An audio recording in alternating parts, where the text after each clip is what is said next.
Oop, there we go. Good afternoon and welcome back to 32 All the Way. After many trials and tribulations and some hookup problems this morning with my sound, with your sound, with everybody else, I am delighted to welcome Miss Beth Hildenbrand to 32 All the Way. How are you? Hi, Paul. I'm great. Now, you specifically, we might be talking about a couple other things today, but specifically we are going to be talking about Cain, Heretic Son, your novel that was on Amazon and now it's not. And that's usually not a good thing, but in your case it is, and I'm pretty excited for you. Can you explain to everybody why it has been temporarily pulled from Amazon? Well, I ended up being approached by a publishing house, and they asked me to send in my manuscript, and I thought, well, I've got nothing to lose. Mm-hmm. So I sent it in, and I got signed with a contract for the book. That is so great. And like I said, congratulations. It Thank you. very rare. I'm so happy for you. It very rarely plays out that way. It's one or the other. Yeah, I spent a year sending awful query letters. I would screw everyone up in some, tiny little way because I was just that nervous about it. Wow. Yeah, everything you would read was, a query letter must be perfect. A query letter must be perfect. Mm-hmm. And I just did not do well. And then it turns out that the people who ended up signing me had not accepted me when I was sending out the query letters. So, hey, it worked better with that one, I guess. Now, I was just going to ask you, what do you think was the better deal? That you didn't do the query letter, that you just sent the book in, that somebody else said, hey, take a look at this? Like, it's just, again, I can't, I don't want to talk down to anybody listening to us, but I don't think people realize like how really cool this is. When you told me, I was like, yeah, right on. Well, I can't say, how other people would feel. I'm sure most people would feel, oh boy, I got accepted right away. But with me, it was such a learning experience the last year. And I got to know so many people by being an indie author. Mm-hmm. There's a whole big community out there of really great people and great writers. So I was thrilled to death that it just kind of took me in with open arms, and everyone is so sweet. And I would not trade that experience for anything in the world. You know what? It's been great, and because of that is exactly why we're talking. And then it's funny to see friends kind of cross over to friends. Somebody that tries really hard to promote my stuff, and I try and promote her stuff. Excuse me, one sec. I see her all the time on yours, Eve Pascal. She's a sweetheart. Fantastic. Always, doesn't want anything in return, is always, like sharing all my stuff. Oh, sorry, one second. So I try so hard to do it with her, but the thing is, you hate to sound like a child, but there's been 4 or 5 of you on Facebook, there's been 4 or 5 on Twitter, and there's been a little thing that we're doing on Messenger that I don't expect you to do every single thing I do.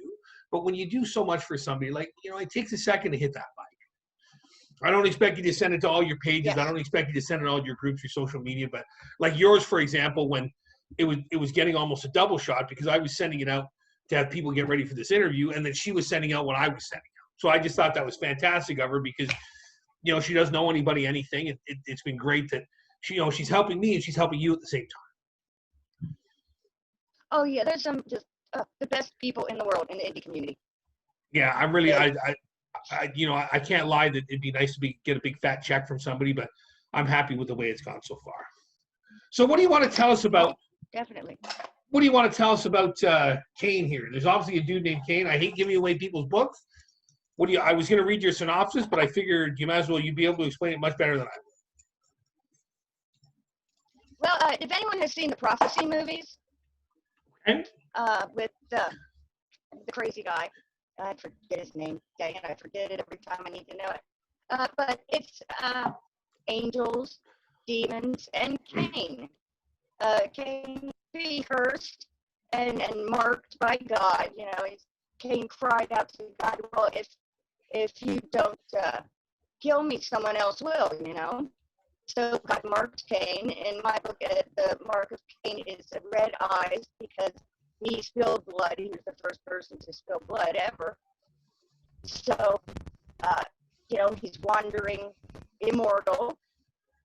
And after so long, he decides, hey, I want redemption. I want to atone for all the sins I've done. And now he is kind of a demon hunter, I guess. Okay. But it's more in the traditional sense. It's not a Buffy kind of thing.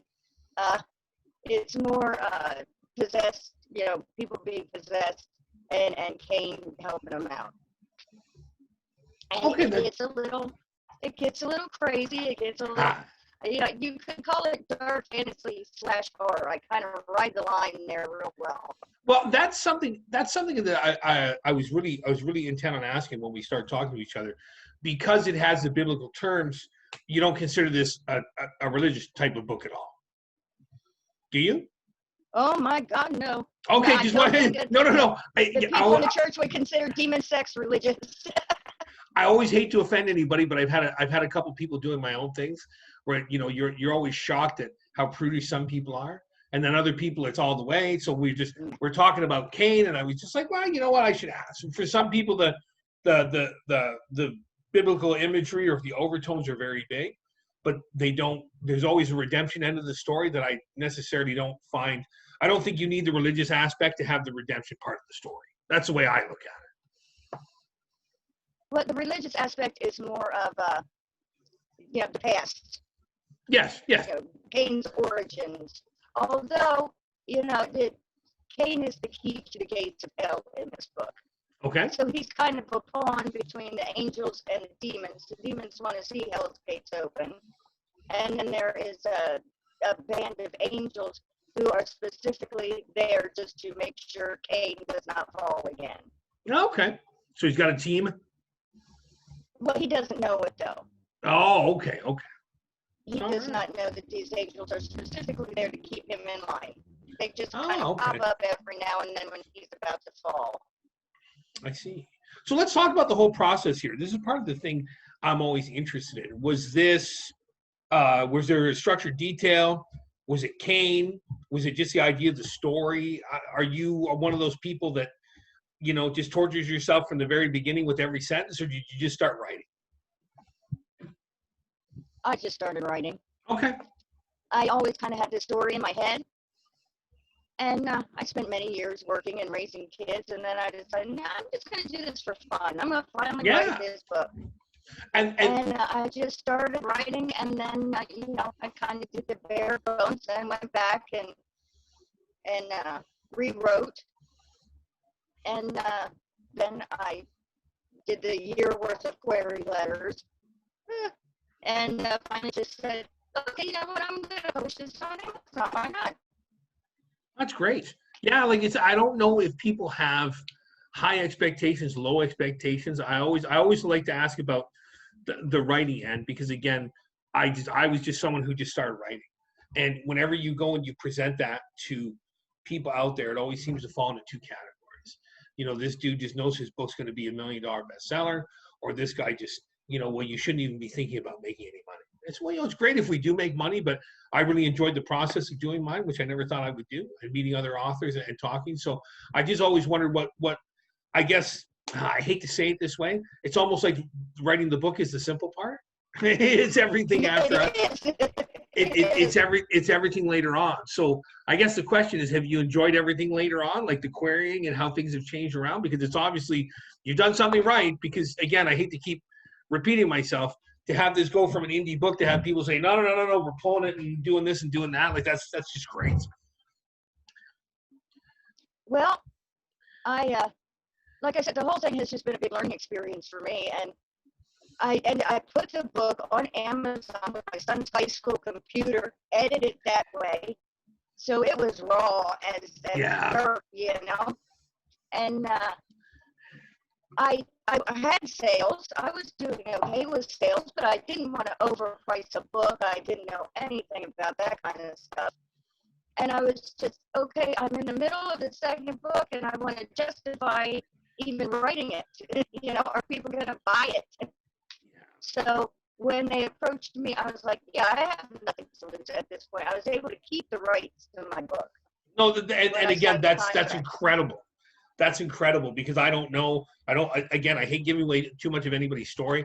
I don't know if this is going to be a theme that you'd like to continue for another book. If this is going to be like any kind of the characters would be able to continue on for another book. Who knows, right? Some of these series go on for, the accepted model seems to be 3, but some of them go on for many more. So to have that way, that must have been, quite a nice surprise to have turned into that way.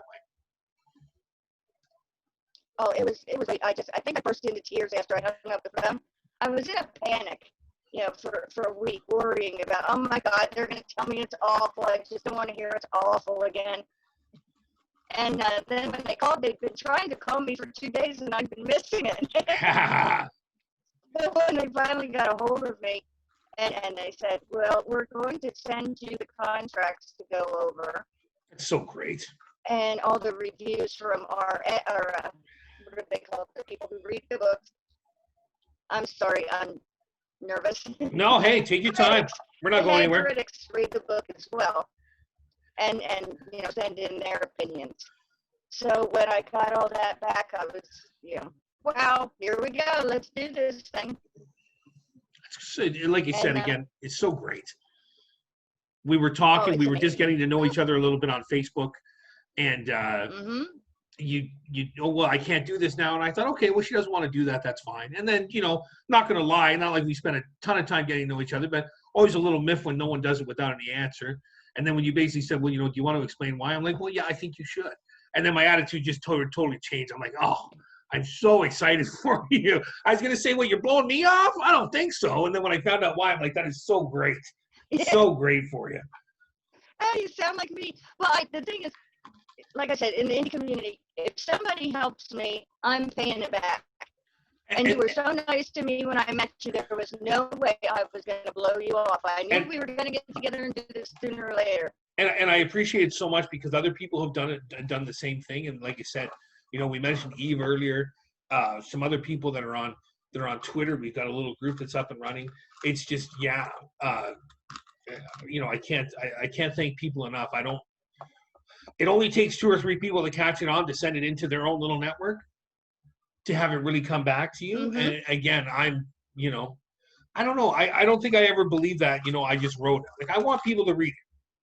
I've given up the notion that I'm going to make $1 million out of it, but I want people to read it. If I didn't want anybody to read it, I just would have wrote it, threw it in the trash. So, but yeah, that's so, like I said, I can't keep saying that enough. Sound like a big fanboy, but it's just so great that turned out. Is this going to lead into, is this a standalone book then? Or because either before this happened or after this happened, is there thoughts of this continuing at all? Or are you just going to write another book? Well, I'm about 3/4 of the way through Heretic Blood, the sequel. That's awesome. So awesome. And hopefully they give you some deal where they look up to pick the option up on it, because they've already picked up that one. Yes. Oh, that's so great. So they get first choice, so yay.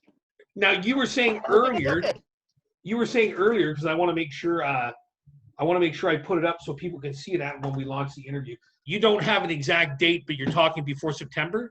You were talking like the end of August that it should be redone? Yes, they told me the end of August. End of August, and we will be out on Amazon, Barnes & Noble, all the major outlets. That's great. In store as well as online.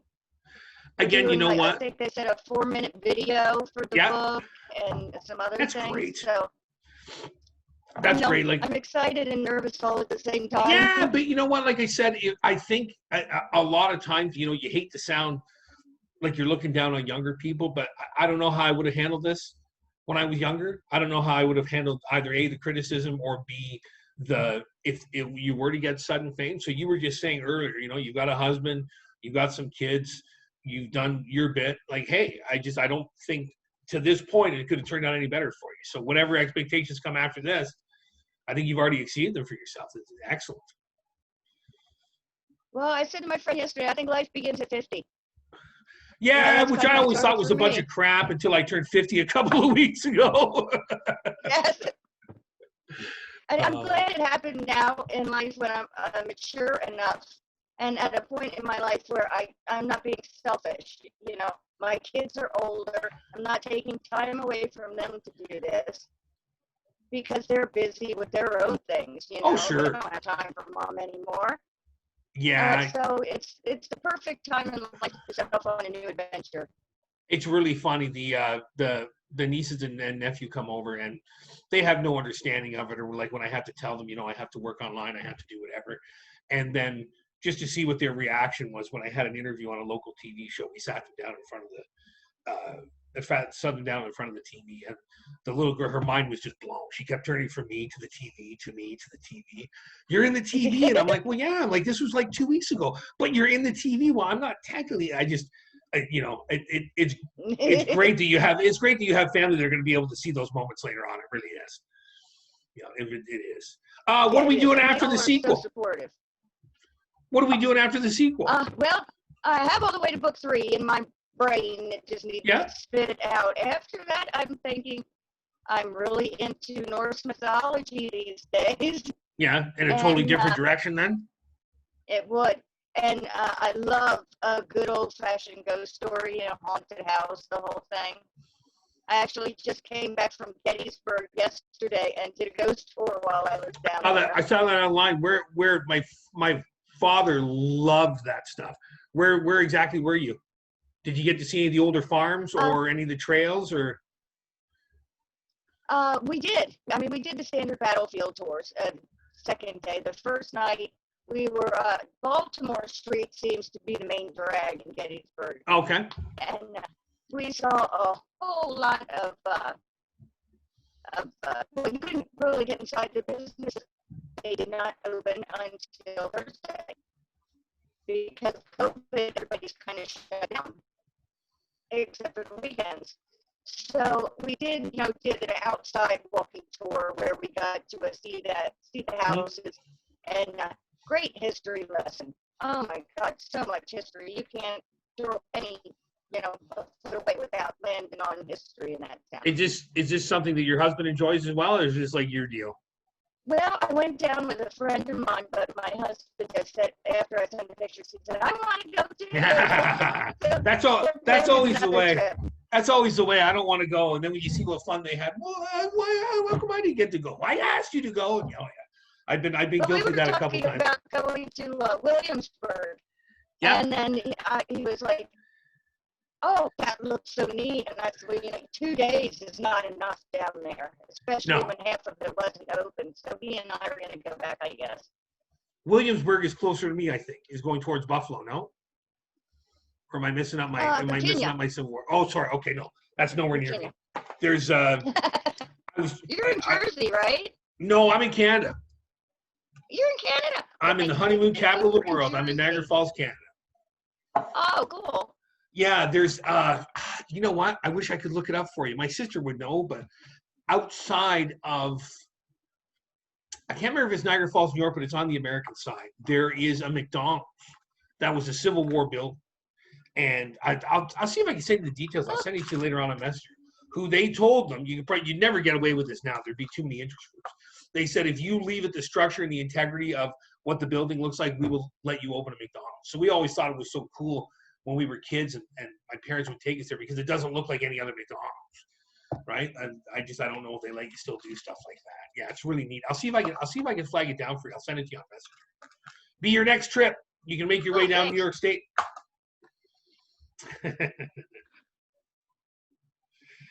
That'd be great. I don't know. I've been, like I said, I've been home with kids for 50 years since I finally started to get out of the house. No, there's nothing wrong with that at all. Everywhere. There's nothing wrong with that at all. Beth, I thank you so much for your time. We are going to have this up. It should be up by tomorrow at the latest. Again, everybody, huge congratulations to Ms. Hildenbrand. From going to the indie thing to getting picked up to having them redo things to having them do the video for you.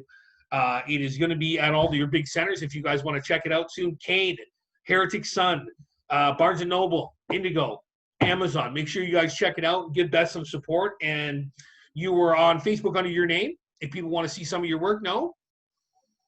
Yeah, you are under your name. Absolutely. I can never remember if you're under your real name or not on there. And then people can check that out there, and then you can go from there.